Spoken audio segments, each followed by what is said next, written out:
ભાવનગર શહેરના સરદારનગર વિસ્તાર સ્થિત ઝવેરચંદ મેઘાણી ઓડિટોરિયમ ખાતે મહાનગરપાલિકા દ્વારા લોકાર્પણ તેમજ ખાતમુહૂર્તના કાર્યક્રમનું આયોજન કરવામાં આવ્યું હતું, જેમાં કેન્દ્રીય શ્રમ અને રોજગાર તથા યુવા બાબતો અને રમતગમત મંત્રી મનસુખ માંડવિયા તેમજ રાજ્ય કક્ષાના મંત્રી નીમુબેન બાંભણિયાના હસ્તે લોકોની સુખાકારી માટે ₹149.83 કરોડના કુલ 11 કામોનું ખાતમુહૂર્ત અને ₹2 કરોડના એક કામનું લોકાર્પણ કરવામાં આવ્યું હતું।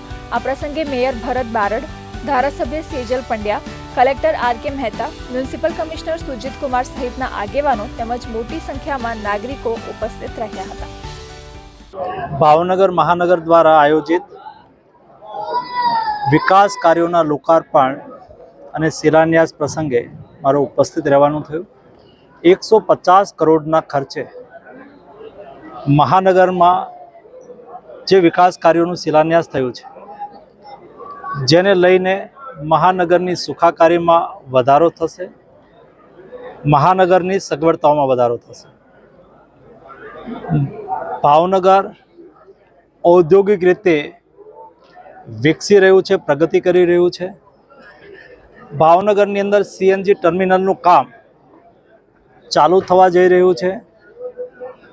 કન્ટેનર મેન્યુફેક્ચરિંગ દેશની અંદર સૌથી વધારે અથવા તો દેશનો સૌથી મોટો પ્લાન્ટ એ ભાવનગરની અંદર છે।